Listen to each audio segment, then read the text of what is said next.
Um, let's jump back into the discussion that we were having last time on the Texas legislature. And you'll remember that we are sort of we're talking about limitations on the Texas legislature in the sense of limitations on its ability to be an institution that operates democratically, okay? One of the things that political scientists like to point out is that in many political systems, you can have the appearance of democratic institutions and processes, okay? But that sometimes those democratic institutions and processes can be overridden or controlled or manipulated or diminished in some way.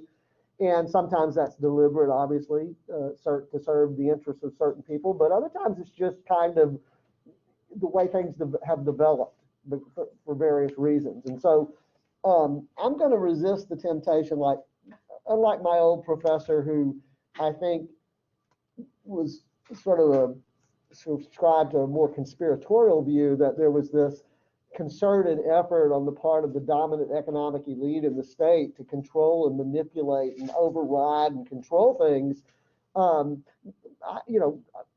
There may be some, element of truth to that.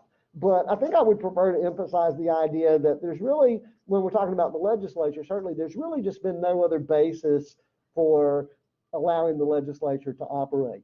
Okay, so we spent some time in Tuesday's class meeting talking about the constitutional limitations on the legislature. I think we got through that entire list, right? And then we moved to at least sort of scratch the surface initially on the political developments. And I've just really listed two things here. The first is this no party legislature phenomenon that, at least, as I said last time, at least up until very recently, we haven't really had functional party caucuses in the Texas legislature, okay? And again, I want to develop that a little bit in today's class meeting. But the consequences of that is that it has really created sort of this power vacuum. And these functions still have to be carried out. And so what has happened in the Texas legislature is that the presiding officers have stepped in to perform those functions, to play that role. And so we end up have had through a good chunk of Texas history under the current constitution, at least, a situation where the presiding officers have unparalleled political influence and control over their chambers, right? And therefore more broadly over the state's politics, okay? So that's the upshot, so to speak. So let's sort of develop this a little bit. Did we look I think we looked last time at this little model that, just as a way to describe what a political party is, right? I remember correctly that we talked about this.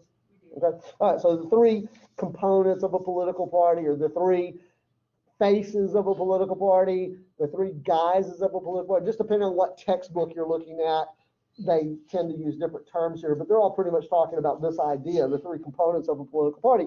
Now, which of these three did we say that we're interested in talking about here in this discussion of the Texas legislature? We're talking about which of these three aspects of the political party?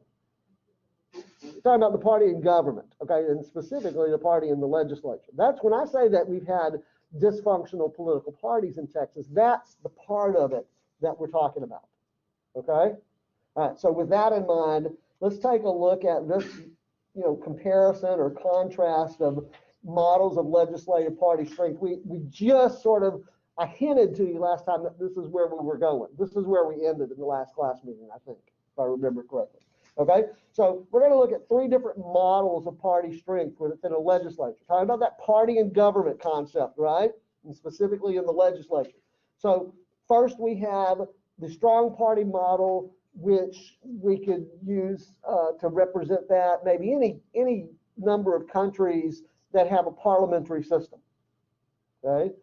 And then next we have a weak party model, which is the U.S. Congress is what we're going to use to illustrate that, okay? And that might surprise some people, and maybe, we can talk a little bit about that why I would refer to that as a weak party model. But then we have third, the Texas legislature, which is our example of a no party model. Okay? And again, before I go any further with this, I want to remind you of something I said on Tuesday. It may be that we are in the early part of a new period, a transitionary period in Texas politics, where you will see the development of better defined party caucuses. We'll see. You just kind of have to wait and let that play out. But certainly, in terms of the electorate, and in terms of elections, you see that in recent election cycles, for example, the partisan aspects of that has really ramped up. Whether that translates into the operation of the legislature is another matter. Is parliamentary like before we had Republican, Democrat, it was a strong party, kind of like? No. What I'm saying is really historically in the United States Congress, we've never really had, despite what the media people want you to sort of believe, that everything is Democrats versus Republican. Through most of our political history in the United States, we really haven't had the kinds of party caucuses in the United States Congress that we find in parliamentary systems. It would be just, it would just kind of be like with us as a group. No, what I'm saying is there have been a couple of periods in our history where the party caucus, part of the problem that you're having is that I haven't really laid out for you what the functions of the party caucuses are. So when we get to that, maybe it'll be a little bit more clear. But what I'm trying to say is that in the United States Congress, there have only been really a couple of periods where everything seems to revolve more tightly around political parties. Most of the time, it's been pretty loose. For example, there was a period in the latter part of the 19th century under the leadership of Speaker of the House, Joe Cannon. He was a Republican, where that aspect of the party caucuses really became more well-defined. And then you went through a period in the 1990s and maybe into the current period we're in, beginning with Newt Gingrich as Speaker of the House, the Republican Newt Gingrich, where things became more party-based. But for most of our history, here's one little bit. This is not the only thing that we want to point to, but let me just give you a little bit of evidence. Some of you are probably aware that the major legislative initiative that's been in the news here over the last week or so has been the $1.9 trillion stimulus plan. And some of you may know that it passed both the House and the Senate on a strict party line vote. Okay? Now, when things like that happen, that leads ordinary people, ordinary Americans, with the impression that everything in Congress is about party. It's all about the party, the Democrats versus the Republicans. If you know the Democrat position on an issue, you know the Republicans' position on the issue by just taking the opposite, right? That's kind of the way, and the media people have historically kind of fostered that perception. But what I'm telling you, and you don't have to go back very far, we may be in a period right now where that manifestation of partisanship is more pronounced than it has been for most of American history. But you don't have to go very far back in American history where you see, as a matter of routine, not as a matter of an exception, as a matter of routine, where Democrats cross over and vote the Republican position and Republicans cross over and vote the Democratic position, but even by, say, a 90% standard, okay, where 90% of the Republicans vote a, quote, Republican position and 90% of Republicans vote a or Democrats vote a Democratic position, assuming that you can distinguish a Democratic position from a Republican position, because there's also the possibility that the Democratic position and the Republican position in many instances aren't that different, okay? But in those instances where you can clearly distinguish a Democratic position and a Republican position, you have historically had very few situations where 90% of Democrats vote with the Democratic position and 90% of Republicans vote with the Republican position. But even by a more relaxed standard, do you understand what I'm saying? Yeah. Okay. But even by a more relaxed standard, like say a 60% rule, those have been far fewer than most Americans would presume. Okay. Maybe I have a graphic here somewhere I can show you. I can't remember if it's in this package or not, but that's really one aspect of what I'm getting at when I say that the U.S. Congress is a weak party model, it just hasn't been, you have to take these things in comparative context. If you compare, say, the US Congress as our national parliament, that's what we call it. We call our national parliament the United States Congress, right? In Britain, they call it the House of Commons. In Canada, the House of Commons. In Germany, the Bundestag. In Israel, the Knesset, right? Whatever in Denmark, the Folketing, right? Whatever the name of the national parliament is, in most of those countries that I just mentioned to you, you get, as a rule rather than the exception, you get a straight line party vote, okay? Those don't really happen in the United States, or haven't really happened in the United States, except as an exception. The problem is that the media people, and I'm not blaming the media people, I think it's just what they do. The media people report the exceptions. They don't report the general rules. It's because that's what makes the headlines, the exception. See how easy it is to write a headline? Stimulus package passes on straight party vote. Oh, that just tells everything. That says everything that they want you to know. The article, the details of the article probably don't get into any more real detail than that. And people are skimming and headlines anyway. People don't read the news anymore anyway, they just skim, right? So, you know, it's, again, I'm not blaming the news media people. I think they do a good job of what they do, but it just doesn't foster real understanding of what happens in the American system, or what has historically happened in the American system. So again, we may be in a period right now. Sometimes when you're immersed in a period, it's hard to see otherwise. Whether this is a period that's just going to be sort of a transitory period where partisanship is more pronounced, even in the United States Congress, and that we will, in some point in the future, near-term future or whatever, go back to sort of the norm of what has been congressional politics, or whether it stays, we'll just have to see. You know, I'm not a soothsayer. I don't have a crystal ball, but I can tell you, based on what I know about American politics, is that the incentives push towards the middle, not towards the extremes. We just happen to be in a period that is sort of catering to the extremes. Well, we'll see. We'll see how that turns out. He can come back and visit with me 20 years from now, if I'm still around.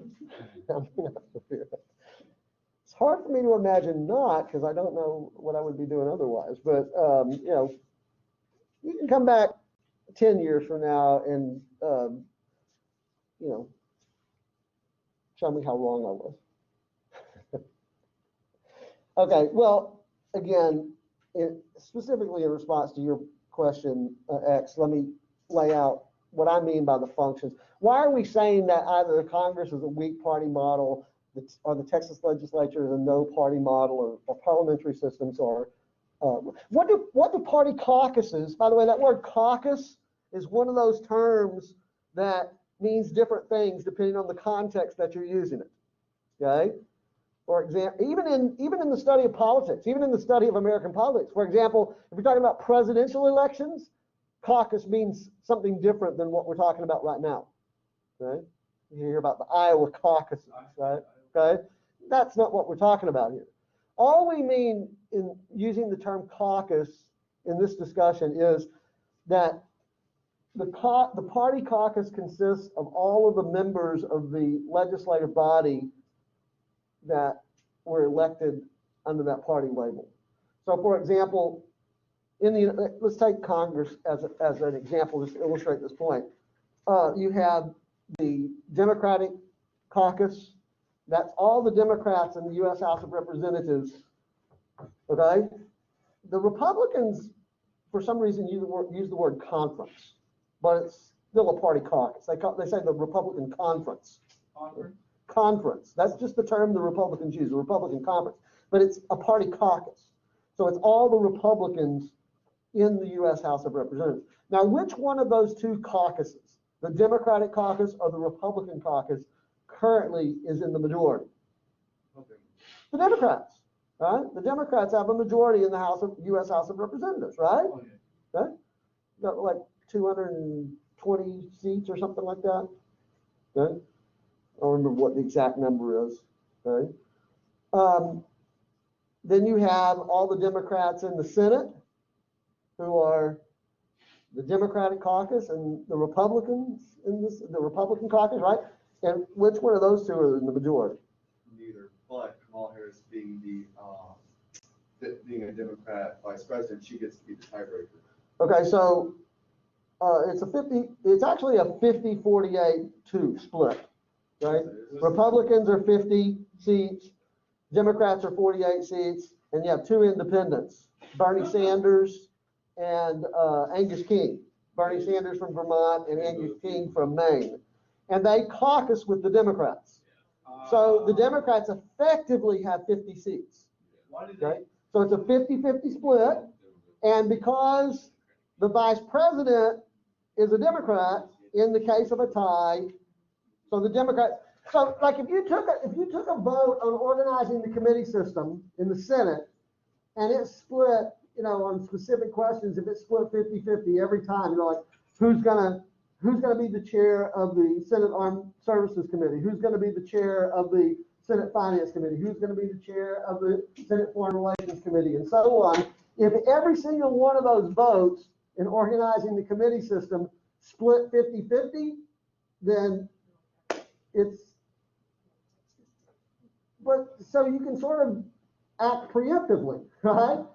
If you know that it's going to turn out that way, and they do know that it would turn out that way, then just preemptively say, okay, Democrats have the majority. It worked the same way a few years ago when it was a 50-50 split and the Republicans had the majority because who was the vice president of Georgia? Dick Cheney was the vice president, all right?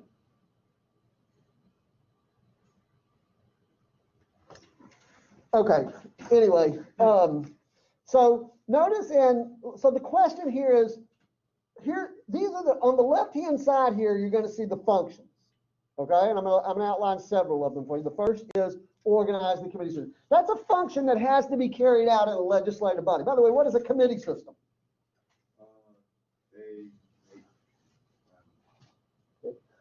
Most large organizations, institutions, operate according to a division of labor, right? Because it improves productivity is, I guess, the simplest way to say that. Whether we're talking about a corporation, or whether we're talking about a university, or whether we're talking about the United States Congress, you have to have some sort of division of labor. Imagine, if you can think about all of the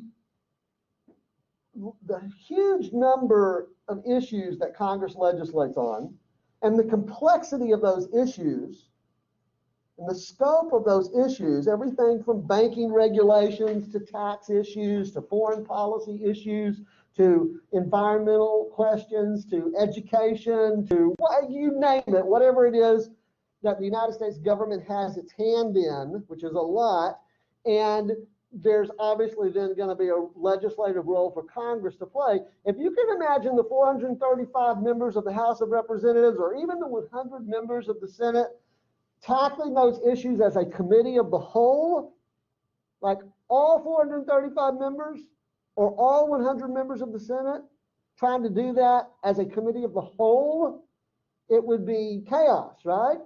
So they divide themselves into a committee system. If the issue has to deal with agricultural policy, then you've got a House Agriculture Committee. And on the Senate side, you've got a Senate Agriculture, Forestry, and Nutrition Committee, right? And they're going to become the experts on agricultural policy. And they're going to deal initially with the legislation that deals with agricultural policy. If it's an energy policy issue, then you're going to have a committee in the House of Representatives that specializes in energy policy, and a committee in the Senate, right? It's just a way of dividing up the workload in order to make the institution more productive, presumably. Okay? Yeah, I mean, as I say, any large, if you can imagine General Motors, for example, all the employees at General Motors on the assembly line, attaching pieces to the chassis as it rolls down. I know it's done by robotics now, but you understand what I'm saying, right? They're all there on the assembly line, and then a bell goes off and they all run up to the offices and do the payroll And then another bell goes off and they all go get the janitorial, supplies and start cleaning. That would be a mess, right? Would not be a very productive way to operate. Right? So it's no different when we talk about a legislative body like Congress, okay?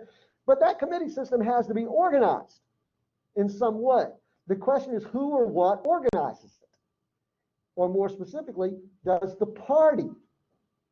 the party caucuses organize that? So when we talk about a parliamentary system, whether it's Denmark or Germany or Great Britain or Canada or any of these other countries, Israel, India, any of these other countries I mentioned to you that have parliamentary systems, you can bet that that's a function that's carried out by the party caucuses. Okay.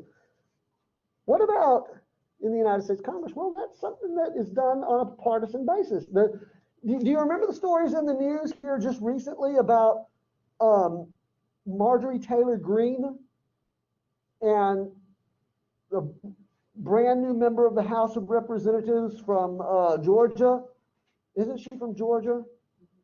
Who got into some trouble with some tweets that she had made and some other statements, I guess, that she had made. And the question was, would the Republican conference in the United States House of Representatives discipline her in some way? Does anybody remember that story? Isn't her name Marjorie Taylor Greene? Well, she was stripped of her committee assignments. Oh, wow. Right? But I think it was not the Republicans who did it. I think the Republicans kind of refused to do it, so the Democrats stepped in from different committees. I think, if I remember how that story played out. I could be wrong about that, yeah. What is with politicians constantly tweeting stuff that gets them in trouble?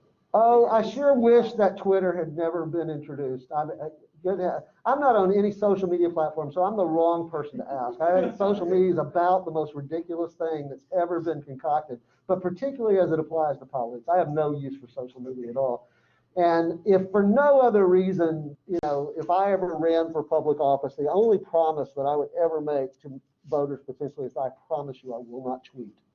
I can't imagine what the appeal is, but I'm an old fogey. Well, it only ever seems to get. And by the way, it's not because I don't understand the technology. I don't think I'm like just some old codger that doesn't understand the technology. I was on the cutting edge of the technology when it was being developed. I used to write my own HTML code. Really? Yeah. So it's not like I don't understand it. It's just I think it's pointless. It's kind of useless. I mean, I guess you can communicate with people who would vote for you, but at the same time, if somebody would say something stupid and gets Yeah. why take the risk? Of course, politicians have always been prone to say stupid things that get them in trouble. But now the problem is that Everybody sees it. it's out there and you can go delete it, but it's not just, it's still there. Now we can just take a screenshot. Yeah, that's the problem with the electronic formats is that it's harder to backtrack from what you said And by the way, that's not just true of politicians. That's true it's a lesson for everybody, right? Be careful what you put out there. So how about in the Texas legislature? Well, notice there's a big no there. The committee systems are not, the organization of the committee system really has not been, as I said, at least up till now, has not been done by party caucuses. So we'll talk about how that is done, okay? All right, the second function on my list, by the way, I'm not going to give you a full list of functions here. I'm just going to focus on three things because I think these three things are key. Is selecting the legislative leadership, okay? So how is that done in the respective systems? Well, it's done in the parliamentary system by the party caucuses. For example, let's take Israel as an example. No, let's take a more familiar example. Canada. Canada is kind of a modified two-party system, and currently there's no party in Canada that has an outright majority of seats in the Canadian Parliament. Right? The Liberal Party has the closest. I think they need something like 170 seats. Would be a majority, and they've got like 157 seats or something like that. for some reason, those are the numbers that are sticking in my head. But I'm not gonna, if somebody comes back to me and says, hey, you're off by 3, I'm not gonna dispute it, okay? Just, it's somewhere a little shy of an outright majority, okay? So they have to form a coalition with one or more other parties in order to actually put together the government. But the Liberal Party is the party with the most number of seats. So who do you think is gonna be the prime minister? Well, the leader of the Liberal Party, right? Does anybody know what his name is? Justin Trudeau, yeah, the leader of the Liberal Party. In the British Parliament, the Conservative Party actually has an outright majority in the House of Commons. And so it shouldn't shock you that the Prime Minister is the leader of the Conservative Party. His name is Boris Johnson. Okay? In Israel, Benjamin Netanyahu is the Prime Minister, and he's the leader of the Likud Party. The Likud Party has the most seats. It doesn't have a majority. It doesn't have close to a majority, but it has the most seats, more seats than any other political party. So they also are governed by coalitions in Israel. The Likud Party is the name of Netanyahu's party. They have to reach out to other parties like the Blue and White Party or the Yesh Atid Party and say, join our governing coalition. And that means that our leader, Netanyahu, is going to be the prime minister, but maybe this interior ministry or foreign ministry is going to go to the leader of the Yesh Atid Party, and this cabinet ministry is going to go to, right? That's what they mean in the media when they talk about the governing coalition, okay? But anyway, the bottom line is that that's all done by party caucuses. Now, who are the legislative leaders in the United States Congress? I'm not asking you for the name just yet, okay, but what's the officer? What is the name of the office? Who is the leader of the United States House of Representatives? The Speaker of the House, okay? And who is that? Nancy Pelosi. Is she a Republican or a Democrat? Democrat. Is it a surprise to you that the Democrats, having a majority of the seats in the House of Representatives, would select a Democrat to be their leader? Oh. And which party did we say has an effective majority in the Senate? The Democratic Party, right? And does anybody know the name of the officer that? Chuck Schumer. Well, that's the name of the person, right? The name of the office is Majority Leader, okay? And he's a Democrat, okay? No shock, the Democrats would select a Democrat. Just like when the Republicans are in control, they select their leader to be Majority Leader. It wasn't until January, it was a Republican named Mitch McConnell. I don't like him either. Well, What, so let me ask you, has there ever been time when they selected the opposite? No? where like a Democratic majority selected a Republican? No, no. Damn. This is something that's done in the United States Congress by party caucuses. Is it normal for parties on both sides to dislike both the Speaker of the House and the majority leaders in the Senate? What, so they It may be not novel for an individual voter to not like them, but liking and not liking is something you do on Facebook. I mean, I think it's more complicated when you're talking about politics. I mean, whether all of the Democrats in the United States House of Representatives like Nancy Pelosi is largely irrelevant, I think. What they apparently have judged is that she is the best person to be in that leadership position for the Democratic agenda right now. Maybe 2 years from now, they won't make that same judgment. They'll select AOC, maybe. I'm joking, right?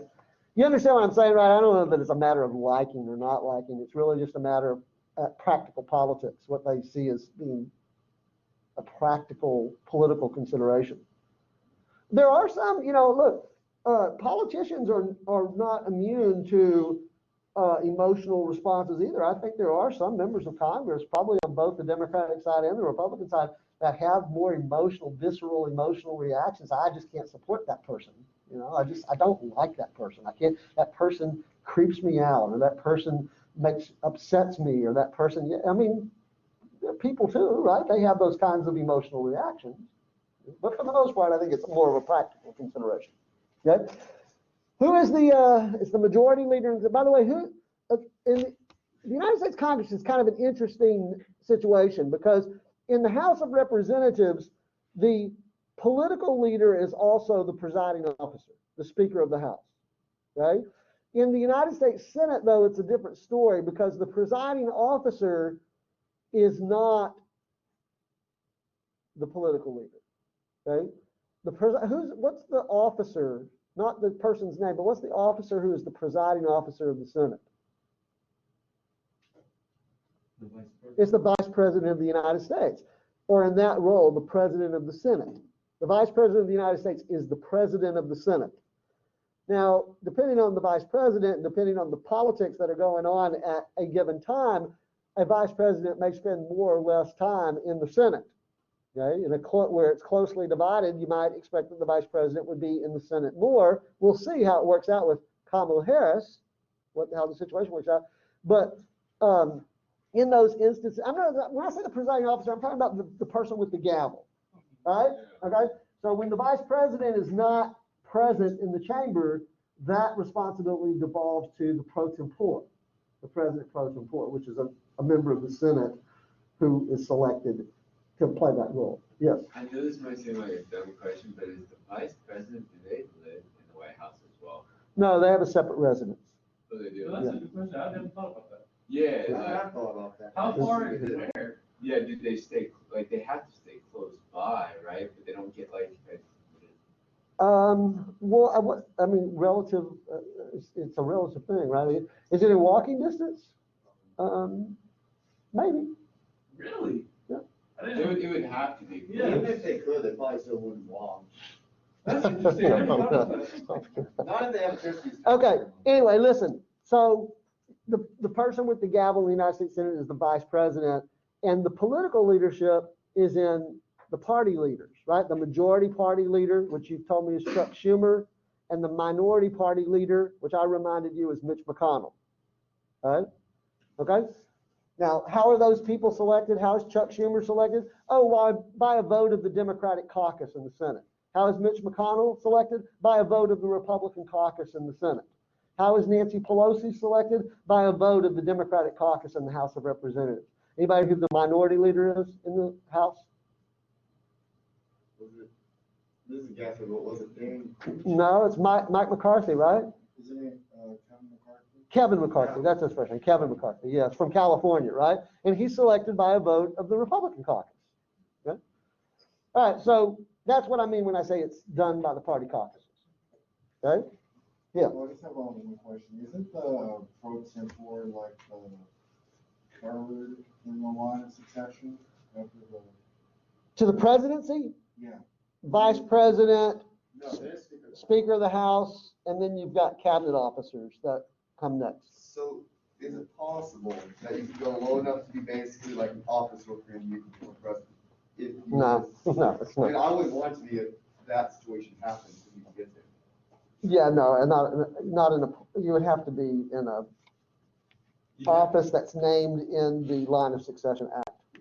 There's actually an act of Congress that provides for the line of succession. And everybody, I guess, might just have to be in the same room. Yeah. Well, you joke, you say that like that's so far-fetched, but I think on September 11th, 2001, if the calculus had been a little bit different by the people flying those planes, we might be entertaining that notion a little bit more seriously. Yeah. Because one of those planes, the one that was taken down by passengers in Pennsylvania, was most likely headed for the Capitol. Now, by that time, they had already been shuffled away, right? The members of Congress, but that had been first. We might have a whole new ballgame that we would be talking about. Because there is no provision in the Constitution for reconstituting Congress, interestingly enough. All right, how does that happen in the Texas legislature? Well, I've got a big no on there. The party caucuses don't do this. The party caucuses don't select the legislative leadership. So how are the legislative leaders selected? Okay. I'm going to go with the easy one first, and then we're going to come back and we're going to talk about some other stuff and come back and talk about the more difficult one. Okay. So the easy one is to talk about the Texas Senate. Who's the presiding officer of the Texas Senate? The officer, not the person's name. It is the lieutenant governor. Okay? And the lieutenant governor is actually, under the Constitution, part of the executive branch. kind of like the vice president is part of the executive branch at the national level. But the difference is, whereas the president and the vice president run as a ticket, the governor and the lieutenant governor in Texas do not run as a ticket. Yeah, you said yesterday, or the Tuesday, you said the lieutenant governor had more power. In many ways, historically in Texas, that has been the case, yes. Is it because they get to basically create all the committees? Like they get to choose who goes on? Yes, and we're going to look at that. That's right, yes, okay. And if they want. But initially, I want to make sure that everybody understands, okay, that what we're talking about is that the presiding officer of the Texas Senate is actually not a member of the Senate, is an outsider, it's part of the executive branch. Okay? And how is the lieutenant governor selected? Well, by a popular vote. Voters of the state of Texas, right? Just whoever wins that election becomes the presiding officer of the Senate, becomes the lieutenant governor, but by virtue of being the lieutenant governor, becomes the presiding officer of the Senate. So whereas at the national level, you have the president and the vice president who runs the ticket, the governor and the lieutenant governor do not run as a ticket. They run independently, okay, of each other. Their campaigns are not coordinated, okay. It's theoretically possible, although it hasn't happened, where you could get a governor who is, you know, one party and the lieutenant governor of another party. That's just not the politics of Texas. Okay, yeah. So that was probably meant to keep more separation of powers, so like they wouldn't just be working together constantly, they might be. Who, the governor and the lieutenant governor? Yeah. Well, separation of powers is that you're on the right track, but separation of powers means something very specific. It's the separation between the executive, the legislative, and the judicial. It has to do with the plural executive arrangement that you remember reading about in the chapter on the Constitution, that what the framers of the Texas Constitution were trying to do was divide up the executive branch to prevent the governor from having too much power, okay? And we'll get to that in the week after spring break, okay? So the man's name, by the way, the current lieutenant governor is Dan Patrick, and he's a Republican, as are all statewide office holders in Texas, Republicans, okay? But again, my point to you is that he's not a product of the Senate majority. He's a product of a vote of the electorate of the state of Texas. So when I say he's an outsider, that's what I mean. And in Texas, unlike in the Texas Senate, unlike the U.S. Senate, I told you a moment ago, the presiding officer is not the political leader. The vice president of the United States is not the political leader of the United States Senate. You have the majority leader, okay? In the Texas legislature, those roles are combined. The lieutenant governor is the person with the gavel and is also the political leader, and a very, very influential political leader at that. Now, in the Texas House of Representatives, the Speaker of the House is the officer, and I think the current speaker is at Bonin. You'd have to look it up. I'm not sure because it changed this year, and I have to be honest with you, I've forgotten who was elected speaker. But the Speaker of the House, unlike the Lieutenant Governor, who is an outsider, elected by popular vote of the electorate of the state of Texas, the Speaker of the House is a member of the House of Representatives. The Speaker is one of the 150 members. So he's elected from some district, maybe from Fort Worth or Amarillo or whatever the district is that they're elected from, and they go to Austin. They're part of that 150 membership, right? And then they have a vote among the members of the House of Representatives, and the majority rules, okay? But I want to share with you, see if I can find this here real quick. I'm going to have to do it this way. Hold on. I want to share with you a short video that I think illustrates how this process works pretty well. This is now a few years old. You can see it's from about 6 years ago or so, 6 or 7 years ago. And I want to, I think there's some obligation here that I have to tell you that this is an advocacy ad, okay? That the people who took out and paid for this ad have an agenda, okay? So, but I think there's one little bit that we're gonna see this ad relatively short, one little bit though that we wanna focus on, okay? So hopefully this will play. Oh no,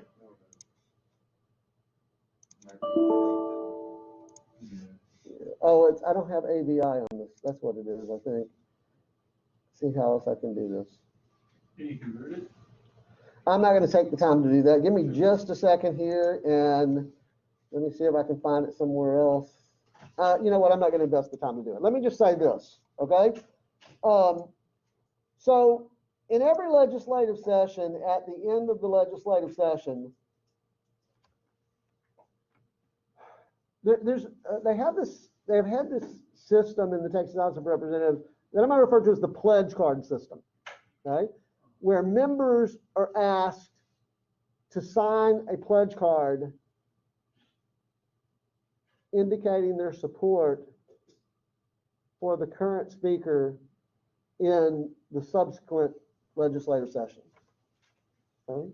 So imagine we're at the end of the 2019-2020 biennium, the end of the legislative session, and these pledge cards are circulated. And let's say I'm Speaker of the House, and I have my lieutenants circulate out among the members, the 150 members, asking for each member or individual members to sign this pledge card, this pledge of support for the next legislative session.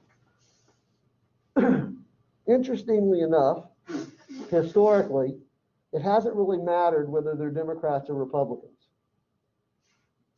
being asked to sign this pledge card.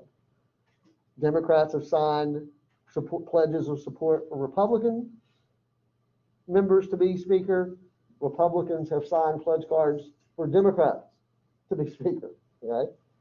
Now, what possible incentive could you have as a member of the House of Representatives to sign that pledge card? Okay.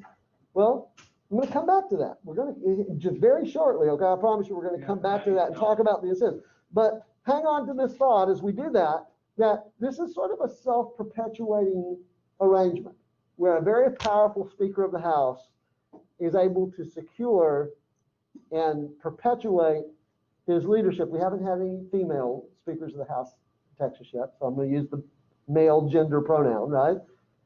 He, the Speaker, has been able to perpetuate his speakership from one session to the next through the use of these pledge cards, right? So we'll see how that works here in a second. So the last thing I want to point out though before we move to that is the third function is to provide voting cues, right? That is to say, on what basis do individual members of the legislature cast their votes on legislative matters? Again, let me remind you of something that I mentioned a few minutes ago. We were talking about that division of labor. If you're a member of Congress, for example, and you're assigned to the House Banking Committee, you become an expert understanding all the intricacies of banking regulations and so on. But you're not an expert on military weapon systems. Makes sense. That's not the committee that you serve on, okay? But you, as a member of that body, you might have to cast a vote on a weapon systems issue, right? So on what basis are you going to cast that vote if you don't have the expertise, right? Now, what I'm suggesting to you is that in parliamentary systems, that voting cue comes from the party. The party develops a position, and that's why we get straight party votes in parliamentary systems, because they're taking their cue, individual members are taking their cue from the party. And it doesn't hurt that in most parliamentary systems, the party caucuses have some mechanism for disciplining their members who don't toe the party line. Yeah. the United States Congress, again, this may surprise some of you because I think many Americans generally, I think, assume that it's all about party. The Democrats are going to vote the Democratic position, the Republicans are going to vote. But for most of our history, it hasn't been that way. Okay? The party caucuses have been an important cue, but it's open to debate or discussion whether they've been the primary cue. Okay? One very compelling argument, I think, is that it's really the committees that are the cues. Okay? Because, again, to go back to my example, if you're on the, what did I say, what committee? Banking. If you're on the banking committee and you don't have expertise on military weapon systems, then there's a good chance that you may be willing to defer to the expertise of your colleagues who are on the Armed Services Committee. Right? You see that the real experts are on the committees, and the committees have tended to provide, through a good chunk of our history in Congress, to provide the relevant cues. There's that norm of congressional behavior that has existed for so long that rank and file members who aren't on committees tend to defer to the expertise of the committee members. Okay?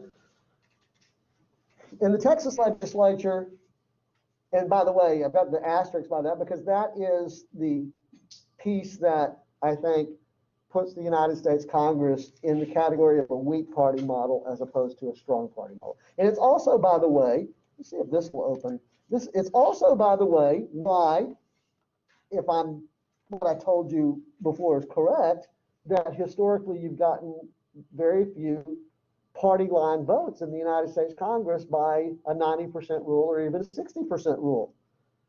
Looks like this is not going to open either. I have a link here to something opened, not what I was expecting. I'm not going to search for it.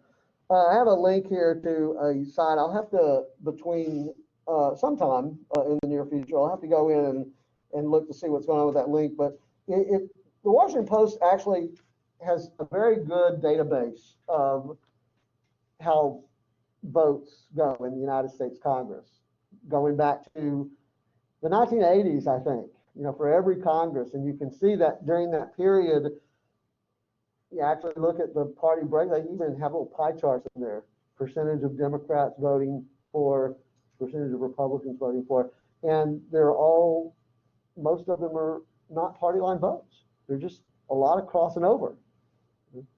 Anyway, you'll have to take my word for it on that unless you want to do your own research. As I said, I'll try to find the time in the not too distant future to look at, to try to correct that link. And maybe, I'll just come in when we have a second to spare and I'll show it to you. Okay? So that's why I put the Congress here in that category as a weak party legislature. Oops. Where do the cues come from in the Texas legislature for individual members? Well, again, it's not from the party caucus. So let's go to the point that I keep putting off, and let's see if we can kind of put all this together by talking a little bit about the powers of the presiding officers. Remember this power vacuum. Now we have some understanding that there are no effectual party caucuses or have not been effectual party caucuses in the Texas legislature, and that creates a power vacuum. These functions still have to be performed. Yeah. So the question is, how are they performed? Okay, so consider that in the Texas legislature, the appointment of all chairs and vice chairs of standing committees are done by the Speaker of the House in the House of Representatives and the Lieutenant Governor in the Senate. Appointment of all chairs and vice chairs, Speaker of the House and the Lieutenant Governor. In the House, the Speaker actually has the power to remove the chairs and vice chairs. The unilateral power to do that. In the Senate, the Lieutenant Governor appoints all chairs and vice chairs of standing subcommittees. You know that committee system that we were talking about? It's not just one layer or one level. You have subcommittees as well. In the House, the Speaker appoints the pro tem, which is sort of the second in The command. second after the vice Yeah. president. No, we're not talking about the national Oh, I'm level, sorry. so we're talking about the Texas Yeah, here. well, All right, in the committee system, look at that first one. Speaker of the House and the House of Representatives and the Lieutenant Governor in the Senate appoints all members of standing committees. If you're a member of the House of Representatives and I'm the Speaker, and one of my lieutenants comes to you with a pledge card and says, Speaker Fagan wants to know if he can count on your support. Will you sign this pledge card? What incentives do you have to sign the pledge card? If you want to play some sort of effective role in the legislature, if you don't want to be marginalized, if you want to be part of the team, right? You want to have some input, how else can I say that? The incentive is to sign the card. The ones who don't sign the card are marginalized. wow, cast aside. Like, you don't really even exist in the legislature. Well, again, historically, that's kind of been the way that it is. We may be in a period of change or transition. We'll see. I think it's too early to know for sure. Because for one reason, we have a new speaker. Determination of the jurisdiction of committees. Jurisdiction means what they have control over, what issues they have say over, either ad hoc or through the writing of the rules. In the system of rules and procedures, actually writing the rules through the House of Representatives by controlling the Rules Committee. They have something called the Rules Committee in the House of Representatives. Application, interpretation, and enforcement of the rules through direction of staff and through control of respective Rules Committee or subcommittee. Referral of all bills to standing committees. Presiding over the activities of the respective chambers, including recognizing members to speak. That's not to be underplayed. All right. Scheduling of bills for floor debate in the House through the Calendars Committee, or recognizing members to move that bills be taken up out of order in the Senate. In the Senate, they have this very interesting little device that's colloquially known as a stopper bill that requires everything else. It's always placed at the top of the calendar, and it's usually some very innocuous sounding bill like a bill to provide for the re-landscaping of the Capitol grounds with all native Texas plants or something like that, right? But the issue is here is that in order to take up anything below that, because they're never going to act on that bill, right? So in order to take anything up after that, you have to have a vote to take it up out of order. And that requires an extraordinary vote, an extraordinary majority vote, right? So it's one device that the lieutenant governor has at his disposal to control the flow of legislation. Presiding over the activities, including recognizing members to speak, scheduling the floor debate in the House, and recognizing members in the Senate to move that bills be taken up out of order. Full participation in committee of the whole, that's in the House of Representatives. It doesn't say that there, but it should, because the lieutenant governor is not a member of the Senate, so can't really participate in the, at least can't vote in the on legislation. Now, let's see how that's played out in terms of fairly recent history. The selection of committee members and committee appointees. Notice, here's a graphic. I just took this out of a textbook, by the way. I can't remember which one. Notice in 2005, 2007, 2009, 2011, when David Dewhurst was the lieutenant governor. Look at, this is very interesting, okay? You have Democrats chairing committees. Here, okay? Now, let's compare that to the United States Senate, okay? This is from the 114th Congress. Again, I could probably update this, but in the 114th Congress, the Republicans had a majority in the United States Senate. If you look at that list, if you just scan down that list, this column right here, notice all of those chairs are Republicans. And again, that's not a coincidence, and the Democrats do the same thing when they have the majority, okay?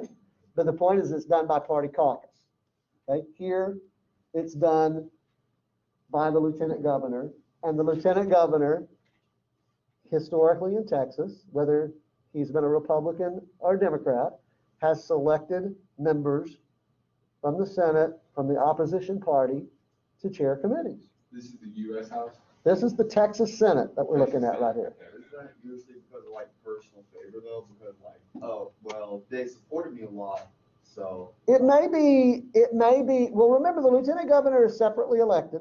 He doesn't owe his office to the members of the Senate. So it may be just personal relationships, but it's probably more likely that they're on the lieutenant governor's team, right? Like they're copacetic. They're willing to play ball and follow the lieutenant governor's lead. Here's a similar chart showing the House of Representatives. Joe Strauss was the speaker in 2009, 2011, 2013, 2015, a Republican from San Antonio, I think from San Antonio.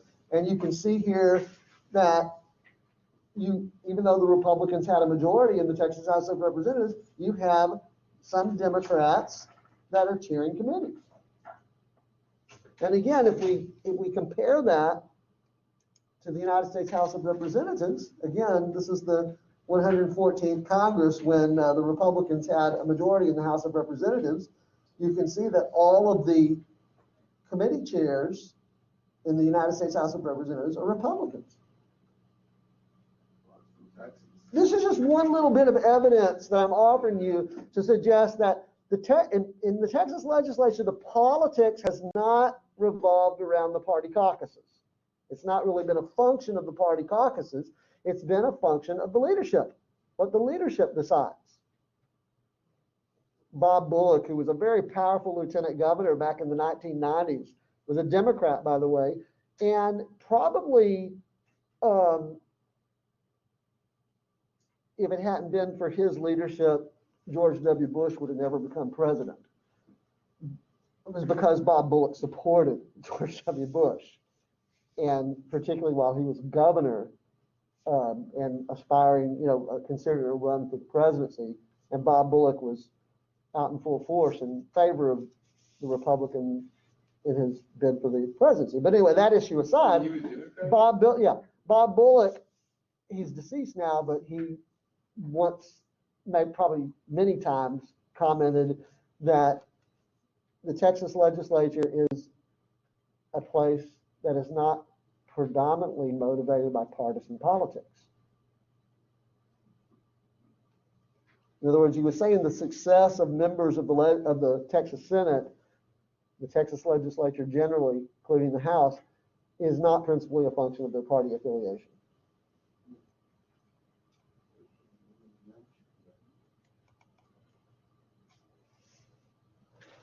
All right, we don't have a whole lot of time here. I hope this one, let me see if this one will work. I don't know if it's going to work since the other one didn't work. I had a second one here that I wanted to show you. To finish up, just to remind you why, kind of give you some understanding of why I showed this to you. This is just one, find the right spot here. This is just one of the powers of the Speaker of the House. You heard them say that they asked to speak to Speaker Strauss. He was unavailable, but said that they just leave it up to the House members. I think the truth of the matter is that this practice is tolerated because the Speaker decides not to enforce that particular rule for whatever motivations the Speaker has. Okay? All right, we're out of time. We'll see you. Have a nice week or so. We'll see you a week from Tuesday. What was your question? What's your call it? So are they allowed to vote more than once? I don't know this for certain, but my guess is that well, they're not allowed to cast, like, if I'm a member and I'm sitting at my desk and I cast a vote, I'm not allowed to vote multiple times, like, turn around, vote for this person, turn around, vote for this person, Yeah. this one, I'm only gonna be allowed one vote. But there's probably, I can't say this for certain, but there's probably a opportunity where they have a chance to make sure that they voted the way they intended to vote, and they could Oh, so probably to- okay, change that vote. To double Yeah, check, yeah, okay, yeah, I got you. Probably. Makes sense. Yeah. I appreciate you. Yeah, Thank you. see you later.